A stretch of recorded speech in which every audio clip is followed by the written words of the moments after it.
Good morning, everyone, and welcome to your online lecture of research methodology.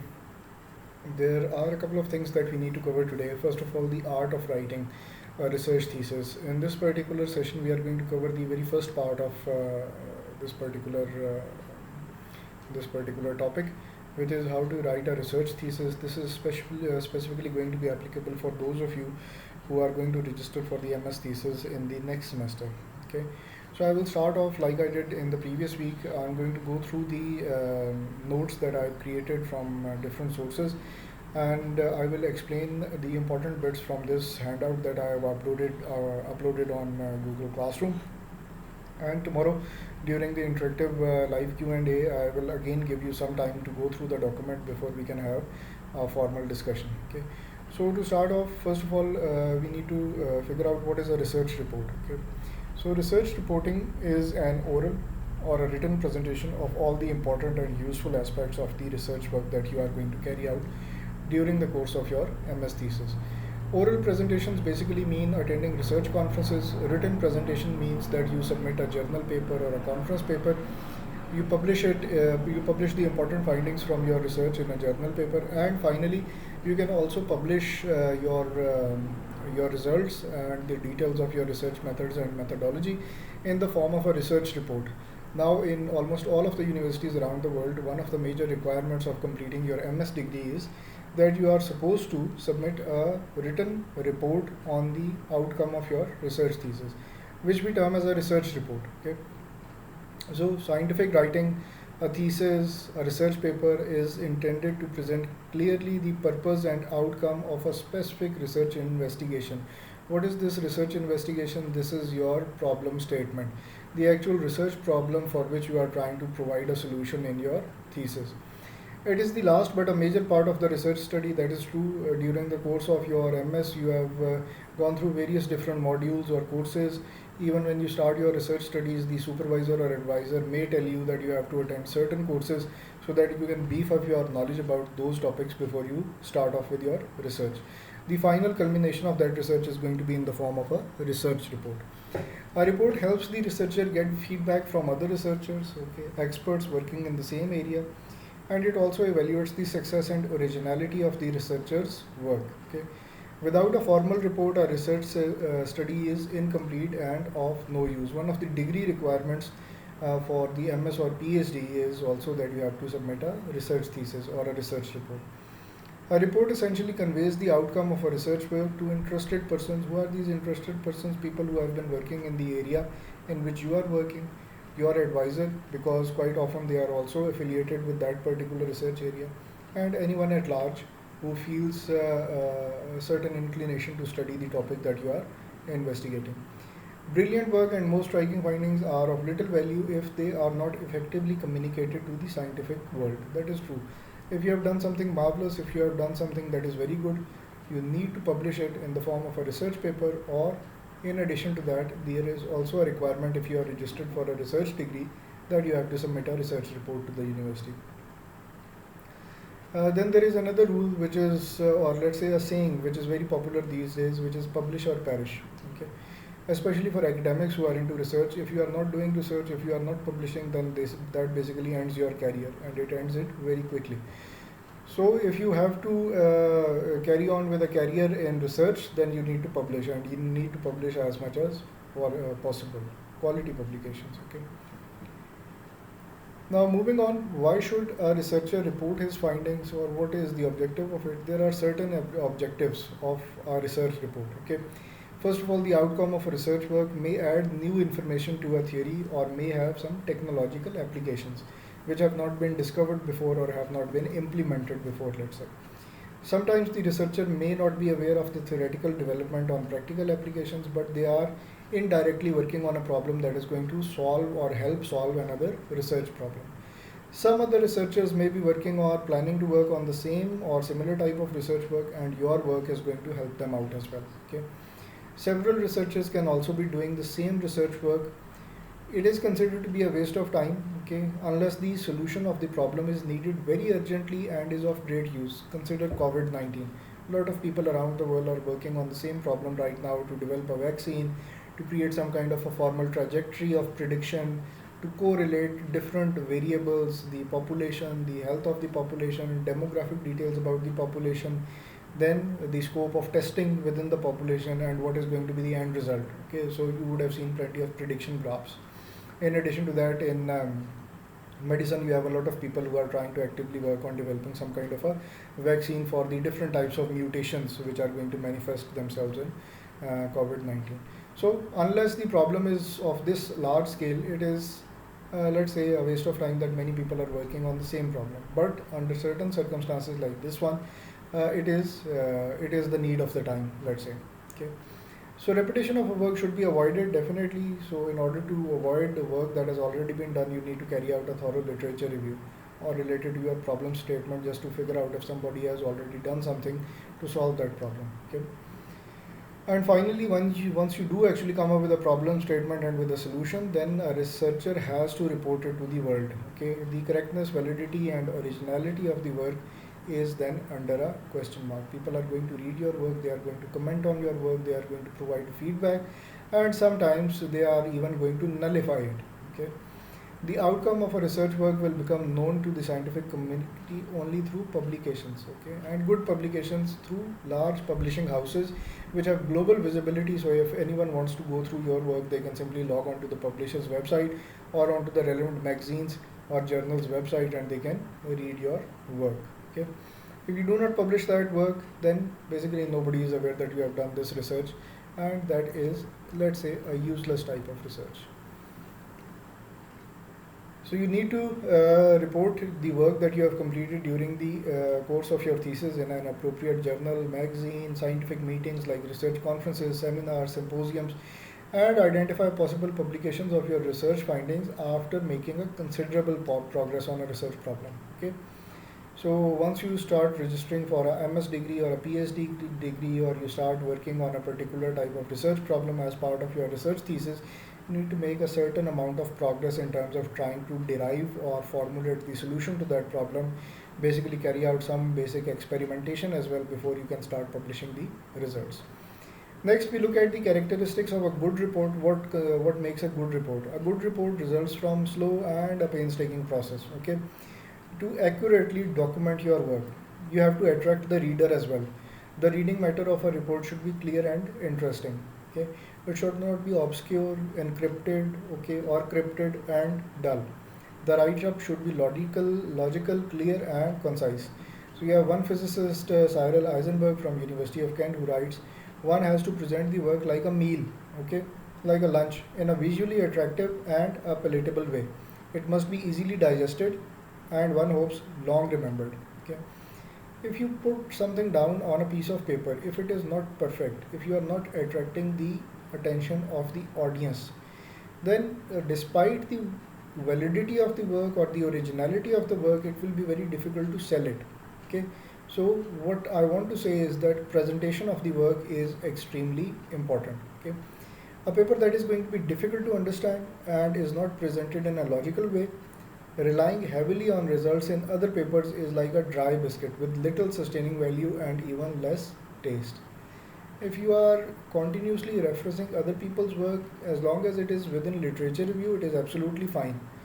But if you carry on with the same throughout your research thesis or throughout your research work, people are going to start questioning what is it that you have done.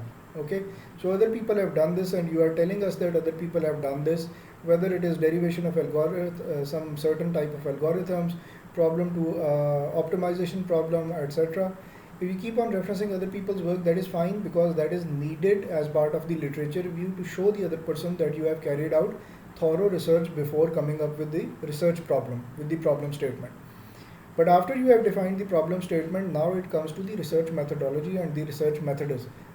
Basically designing or approaching the problem and providing a solution to the problem, and then testing the solution and giving your results. If that component is lacking, if that component is of a low value, then people are going to start questioning the authenticity of your work, and they will also negate or try to basically tell you that this is not good enough for the sake of a MS or for a PhD. And if you want to publish it in a research journal or in a research conference, you will get the same feedback from the publisher or from the scientific community. So what makes a good report? What are the key characteristics? Good presentation, good organization of the various chapters or sections, the accuracy of the results, the clarity with which you have described the results. Okay, the results that you are generating might be highly accurate, but it is important to actually present them in a very clear way. Okay, and it should be free from contradictions and confusion. You must never let's say fall into contradicting your own work. Okay, you can discuss the limitations of your own work, that is definitely needed, but if you try to contradict your own work, or if you try to contradict others work, okay, without any formal proof, okay, then that is going to lead to a lot of confusion for the reader. So try to avoid these contradictions and confusions. Okay, and finally, your MS or PhD thesis is supposed to be a high level of scholarship. It means it should be very, very novel, interesting, and innovative. Okay, it should add to the body of existing knowledge rather than basically just be, let's say, just writing a thesis for the sake of it to get a degree. Okay, and as we go on with the different types of GRL meetings and GRL sessions, and as you start working on your thesis, the respective advisors, they are basically going to tell you the same thing, to come up with novel solutions and to work hard to generate something for that particular domain that is new and that is useful. Next, we discuss the outline of a research report. So I will briefly go through the basics in this, and then I will tell you to read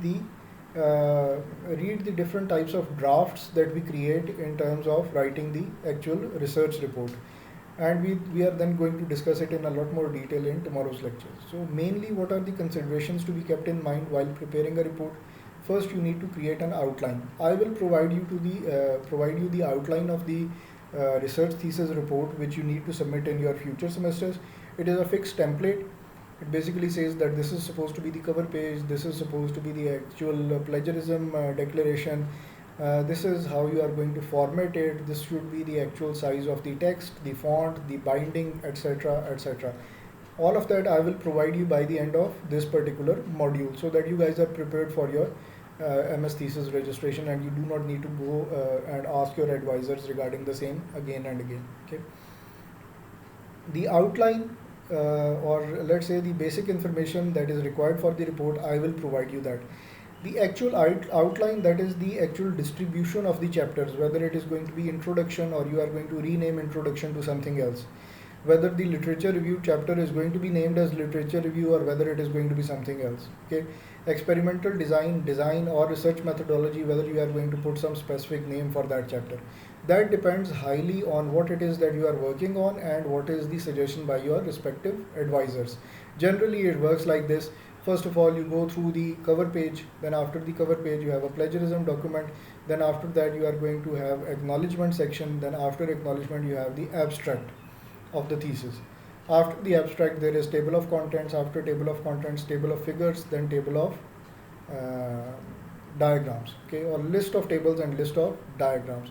After that, the first chapter is usually introduction, then you have literature review, then you have research design, then you have experimentation, and then you have results and analysis or discussion, then you have the limitations, then we're going to basically revisit the objectives that you set out in chapter 1 in introduction with regards to your research problem or research thesis, and then finally you are going to have the references and the appendices as well, okay, after the conclusion.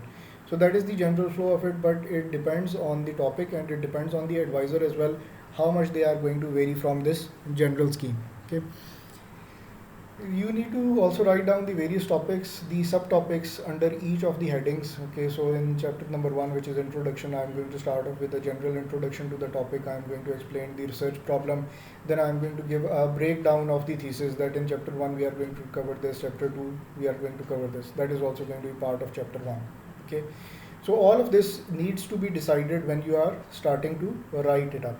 Okay, and we over here at when you are going to do your thesis writing up, you will need to do this quite frequently. Okay, so it is not going to happen that after the end of first 6 months you are going to suddenly start writing your research thesis. No, as soon as you do something, depending on the guidance from the advisor, you are going to start documenting things as you go along. So this report creation of this report will start from day one. Okay. Then also how the sentences are going to be expanded, how you are going to reword the title of the thesis, okay, and how you are going to verify that the information that you have put in there is correct. Why do we need an outline? Because then we know that what do we need to present in this thesis, what is the relationship between the different topics or the different subtopics within a topic. We need to ensure a smooth flow of the content, okay, that you start off with introduction, then you describe the problem, then you decide the research methodology. It can't be that you start the or you open the research thesis with a research methodology, then you revisit literature review, then you go into introduction, then you have a bit of literature review again. So it doesn't work like that, okay. You need to have a very smooth flow so that whoever is reading the thesis, your internal or external evaluators, they basically know what it is that you are talking about in a very neat way. There should be continuity in the presentation. You need to connect the different chapters or the different dots together. Okay. The outline needs to be discussed with the guide. In your case, it is going to be the advisor. You can discuss it with your fellow students as well. Sometimes it is of help, sometimes it leads to more confusion. So it is better to rely on your advisor in terms of what the outline is. Just in case if you guys run into any problems, you know where my office is just for future semesters as well. You can come to me and I can help you out with that as well. Okay. Based on the advice from the advisor, you can modify the structure of the report like I explained. Generally, there are three different drafts of a thesis. Draft. Okay. So this is your first formulation of the problem, and let's say the first write up. Okay. After that, you have the second draft, in which you are going to rewrite and polish the rough draft, the first draft, based on the comments from the advisor. Make sure when you are getting the comments from the advisor is actually putting in the effort to guide you in a way that he or she can actually improve the technical content of the actual draft.